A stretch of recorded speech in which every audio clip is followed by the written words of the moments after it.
السلام عليكم ورحمة الله وبركاته. نحمده ونصلي على رسوله الكريم أما بعد. فأعوذ بالله من الشيطان الرجيم. بسم الله الرحمن الرحيم. قل للمؤمنين يغضوا من أبصارهم ويحفظوا فروجهم ذلك أزكى لهم إن الله خبير بما يصنعون. وقال تعالى ولا تقربوا الزنا إنه كان فاحشة وساء سبيلا.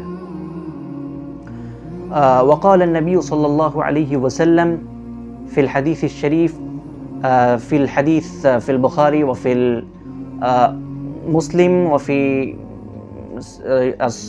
الستة صحيح ستة وللعين زناهما النظر وفي صحيح البخاري الحديث 6607 كتب على ابن آدم نصيبه من الزنا فزنا العين النظر وزنا اللسان النطق والنفس تتمنى وتشتهي والفرج يصدق ذلك أو يكذبه. প্রিয় বন্ধুরা, সবাই আশা করি ভালো আছেন। আলহামদুলিল্লাহ, আল্লাহ সুবহানাহু ওয়া তাআলা আমাকে ভালো রেখেছেন।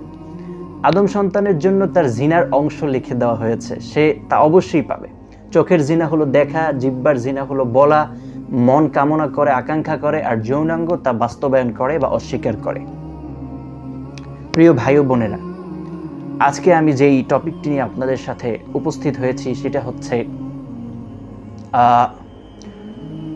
অত্যন্ত গুরুত্বপূর্ণ এবং সময়োপযোগী একটি বিষয়। সেটা হচ্ছে পর্নোগ্রাফি দেখা এবং ভয়াবহ এর পরিণতি। এটি এমন এক ফিতনা যা নীরবে আমাদের ঈমান, চরিত্র, স্বাস্থ্য এবং সমাজকে ধ্বংস করে দিচ্ছে। আজ আমরা জানব পর্নোগ্রাফির আসিহারা কি, কোরআন ও হাদিসে এর কি নিষেধাজ্ঞা এসেছে। হ্যাঁ, কোরআন হাদিসের নিষেধাজ্ঞা এসেছে। আমি একটু আগে আপনাদের সামনে তেলাওয়াত করলাম যে ওয়ালা তাকরাবু জিনা, জিনার কাছেও যেও না। শারীরিক মানসিকভাবে এর প্রচুর ক্ষতি রয়েছে। আসলে আমরা জেনে নেই কিভাবে এর ফিতনা থেকে আমরা মুক্তি পেতে পারি। প্রিয় ভাই ও বোনেরা, পর্নোগ্রাফির ইসলামিক দৃষ্টিভঙ্গি কেমন, কোরআনের নির্দেশনা কি আছে একটু আগে আমি বললাম। আল্লাহ সুবহানাহু ওয়া তাআলা বলেছেন قل للمؤمنين يغضوا من أبصارهم ويحفظوا فروجهم ذلك أزكى لهم إن الله خبير بما يصنعون। তুমি মুমিন পুরুষদেরকে বলে দাও তারা যেন তাদের দৃষ্টিকে সংযত রাখে এবং তাদের লজ্জা স্থান হেফাজত করে, এটাই তাদের জন্য অধিক পবিত্র। নিশ্চয় আল্লাহ তাদের কাজকর্ম সম্পর্কে সম্যক অবগত। সূরা নূরের 30 নম্বর আয়াত। এই আয়াতটি সরাসরি চোখের জিনার বিরুদ্ধে। পর্নোগ্রাফি দেখা মানেই চোখের জিনা করা। হাদিসে এই সম্পর্কে রাসূল সাল্লাল্লাহু আলাইহি ওয়াসাল্লাম কঠোরভাবে নিষেধ করেছেন। রাসূল সাল্লাল্লাহু আলাইহি ওয়াসাল্লাম বলেন ওয়ালিল আইনি জিনাহুমা আন-নাযর। চোখের জিনা হচ্ছে চোখেরও জিনা আছে, সেটা হচ্ছে নজর করা, কুদৃষ্টি করা, আর তা হলো কামনাময় দৃষ্টিপাত। এই সেই দৃষ্টিপাত নয়, আপনি দেখলেই এটা গুনাহ হবে না। অর্থাৎ শারীরিক জিনা নয়, চোখের মাধ্যমে, কল্পনার মাধ্যমে, এমনকি কানে শোনা বা মনে মনে চিন্তা করা, এটাও জিনার পর্যায়ে পড়ে। এবার আসুন আমরা পর্নোগ্রাফির শারীরিক ও মানসিক ক্ষতি সম্পর্কে আলোচনা করি। প্রিয় ভাই ও বোনেরা, আপনি কি জানেন পর্নোগ্রাফি দেখলে মানসিক প্রচুর প্রচুর প্রচুর ক্ষতি হয়? পর্নোগ্রাফি মানুষের আসক্তি তৈরি করে, যা মাদকাসক্তির মতোই ক্ষতিকর। আপনি ইয়াবা খেলে যেমন ক্ষতি, পর্নোগ্রাফি দেখলে সেম ক্ষতি, ডোপামিন রিলিজ হয়। বাস্তব জীবনের সম্পর্ক অনেক নষ্ট করে দেয়, হতাশা, আত্মগ্লানি, আত্মবিশ্বাসের অভাব তৈরি করে। আপনি দেখবেন যে পর্নোগ্রাফি দেখে সবসময় মন মরা থাকে। পর্নোগ্রাফি দেখার শারীরিক ক্ষতি কি? যৌন দুর্বলতা, দ্রুত বীর্যপাত, এরেকটাইল ডিসফাংশন ঘটবে, আপনার মাথা ব্যথা করবে, চোখের সমস্যা হবে, চোখের জ্যোতি কমে যাবে, শরীরের হরমোনের যে ভারসাম্য রয়েছে সেটা নষ্ট করে দেবে, যার কারণে বরণ উঠবে, দুর্বলতা ফিল করবেন। সামাজিক ক্ষতি রয়েছে, বিবাহিত জীবনে অশান্তি দেখা দিবে, স্ত্রীকে আপনি স্যাটিসফাই করতে পারবেন না, নারীকে পণ্য হিসেবে দেখা শুরু করতে পারেন। ধর্ষণ ও যৌন অপরাধের প্রবণতা তো আজকে আমরা জায়গায় জায়গায় দেখছি, এর একমাত্র কারণ হচ্ছে পর্নোগ্রাফি। এবার আসুন আমরা এই পর্নোগ্রাফি থেকে বাঁচার কিছু উপায় বলি। 1 নম্বর, আপনাকে তাকওয়া ও আল্লাহ ভীতি ভিতরে হাসিল করতে হবে। আল্লাহর সামনে নিজেকে জবাবদিহির জন্য প্রস্তুত রাখতে হবে। নিয়মিত নামাজ, কোরআন তেলাওয়াত, দোয়া করতে হবে, আর আপনাকে শারীরিকভাবে ফিট থাকতে হবে, ব্যায়াম করতে হবে, তাহলে আপনি বাঁচতে পারবেন। এটা হচ্ছে শারীরিক।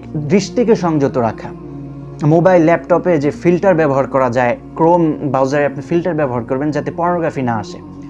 অপ্রয়োজনীয় ইনস্টাগ্রাম, ফেসবুক স্ক্রলিং করবেন না। 3 নম্বর হচ্ছে সময়ের সঠিক ব্যবহার করবেন, খেলাধুলা করবেন, পড়াশোনা করবেন, হালাল বিনোদন করবেন, চাকরি ব্যবসায় মনোযোগ দিবেন, ইসলামিক ভিডিও দেখবেন, কাহিনী দেখবেন, সিরাত অধ্যয়ন করবেন, বই পড়বেন, ইনশাল্লাহ বাঁচবেন। সৎসঙ্গ ও পরামর্শ।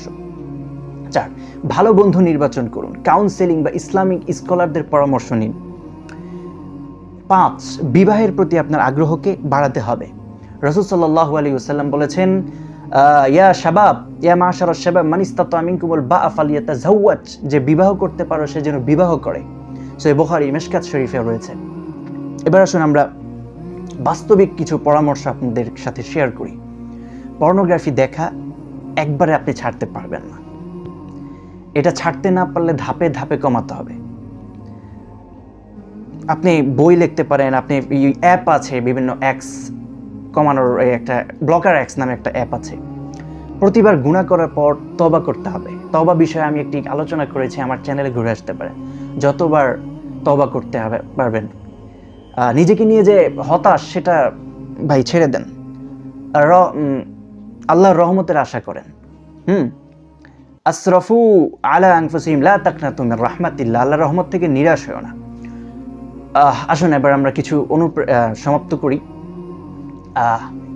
যে ব্যক্তি আল্লাহর ভয়ে গুনাহ থেকে নিজেকে বিরত রাখবে, আল্লাহ তাকে এমন জায়গা থেকে রিজিক দিবেন সে কল্পনা করতে পারে না। ওয়ামাই ইয়ারযুকহু মিন হাইসু লা ইয়াহতাসিব ওয়ামাই ইয়াত্তাকিল্লাহা ইয়াজআল লাহু মাখরাজা। আপনি বাঁচেন ভাই, আল্লাহ আপনাকে বাঁচিয়ে দিবে। পর্নোগ্রাফি থেকে মুক্তি মানেই আত্মার প্রশান্তি পাবেন, আপনি দাম্পত্য জীবনে সুখী হবেন, আল্লাহর সন্তুষ্টি এবং জান্নাতের পথ আপনার জন্য প্রশস্ত হয়ে যাবে। আল্লাহ বলেন, ওয়াসারিউ ইলা মাগফিরাতিম মির রাব্বিকুম ওয়া জান্নাতিন আরদুহাস সামাওয়াতু ওয়াল আরদু উইদ্দাত লিল মুত্তাকিন। মুত্তাকি কারা? যারা এই ধৈর্য ধরেছে, পর্নোগ্রাফি দেখেনি এবং নিজেকে সংযত রেখেছে।